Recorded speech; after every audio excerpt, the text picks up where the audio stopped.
It is Two Wants to Know game show time. We usually have some music with this. Da, da, da, da, da, da, da. Okay, that's all I got. Take a look at the things on your screen, though. They're on the top 5 complaints that North Carolinians had in 2020. Utilities, elder fraud, price gouging, credit, and robocalls. In all, 17,659 complaints related to these 5 things. But can you guess which one was the state's top complaint? If you said robocalls, you are absolutely right. The Attorney General's office got more than 10,000 robocall complaints in 2020, but the Attorney General wants you to know how to protect yourself from any and all of these kinds of scams, and that is why he is joining us today. Attorney General Josh Stein is with us for the next 30 minutes to talk about important topics and to take your questions as well. You can start texting your questions to 336-379-5775, and we'll continue to ask those questions for the next 30 minutes. The number will be at the bottom of your screen as well. All right, so we just put up one of the first graphics there, and I do want to put it up again because those top 10 consumer complaints, with robocalls being number 1, price gouging, though, number 2, which I was kind of surprised by. Yeah, Tanya, we saw a lot of complaints arise out of the pandemic last year. Obviously, the price gouging was because the governor triggered our state of emergency because of COVID-19. And we saw all manner of complaints about the price of masks, of cleaning supplies, toilet paper. The case that we brought on price gouging was against an outfit from New Jersey that was trying to sell masks to major hospital systems, UNC, Duke, also the Red Cross and State Emergency Management.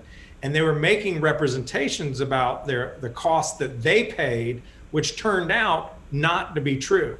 And they were going to end up making some $30 million in profit on a single transaction had they gone through. So we reached an agreement with them so that they will no longer do that in North Carolina, and they had to pay a $250,000 penalty for what they did.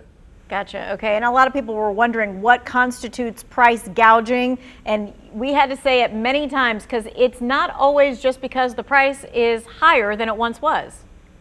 That's right. Price gouging is when something is unreasonably excessive in price. So it's what we call subjective rather than objective. There's not like a single dollar threshold. And if the seller can justify their dramatic increase in price because their costs went up as well, they are allowed to pass those costs on to the consumer. Where we have problems is when they have a huge warehouse full of inventory that they bought at one price, and then they raise the price to you and me 2, 3, 4, 5 times. That way, they're just trying to exploit people's desperation to make a quick buck, and that's against the law in North Carolina. And so I think a lot of people would be wondering, are we still underneath price gouging effect? Is that in effect?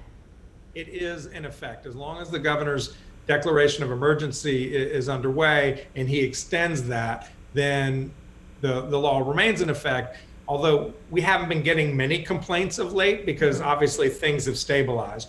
Where we got most of our complaints were in the first 4 to 6 weeks of this crisis back in March and April of last year. A lot of toilet paper, a lot of bottled water, a lot of gas. Exactly. Okay, this person is asking, is it a scam if someone says I can pay a fee to help get a stimulus payment that I never received? I'm so glad they asked that question because it is absolutely a scam. When people contact you out of the blue, even if they represent they're from the government and they can help you get your economic impact payment, or if you're a business, your PPP loan, they're just a criminal. They don't have any ability to control the flow of the federal funds, but they do try to steal your money. So if somebody contacts you offering help for a price to get something that you're entitled to, like your economic impact payment, regardless of whatever they do, they're just a criminal trying to steal your money. This is kind of a follow-up of those top 10 things because repair scams were in there. And it says when it comes to home repair scams, what are some of the most common pitches used to lure you in? The way they get you is they come in with a bait and switch. They'll say, oh, let me look at your roof. You have a little hole in your roof. I can fix that for $900. And then they get up there, and we've actually had this happen, Tammy, where somebody will bring a crowbar with them to destroy the roof so that they then come back and say, oh my gosh, I got underneath the shingles and there's all this damage, and it's now going to cost you $5,000 to fix the roof.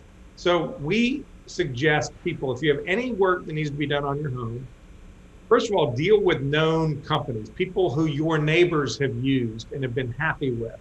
Get 2 or 3 quotes before you begin the work, and then make sure that you've negotiated and written down all the important terms in a contract before it begins. And make sure that you're not paying the money before the work gets done. We hear a lot of complaints where someone says, I gave the person $15,000, they did 2 days of work, and then I can't find them anymore. So pay for the work as it gets done, not all up front. I always love when people say, well, we just talked about it and he told me he was going to do it. And so you made that point of get it in writing, when the project is supposed to start, when it's supposed to end, how much money is being done at each increment. You're 100%, Tanya.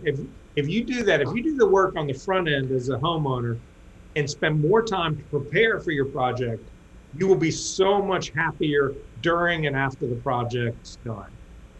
We're hearing lots of people saying that they are seeing lots of companies just pop up out of nowhere, mostly because COVID. A lot of people are doing like their own DIY and then deciding that they can be the contractor or whatever else.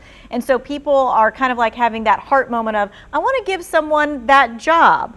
But when they're not really certified for that, then that becomes a big problem.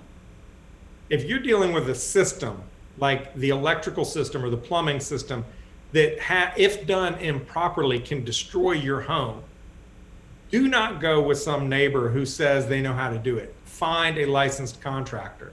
And then in terms of just general contractor, somebody who can supervise a big project, if it's above a certain dollar threshold, they have to be licensed by the state as well.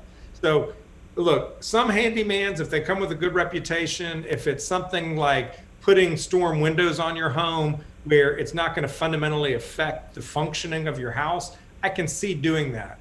But you don't want to have to in for a pen, in for a dollar, pound for in for a dollar. I mean, you don't want to have to spend all your money on the back end because you cheaped out on the front end. Yeah, a kitchen renovation is probably not where you want to just try somebody out. That's for sure. Okay, we're going to continue to take your questions. The number there at the bottom of the screen. We'll be taking a quick break and we'll be right back.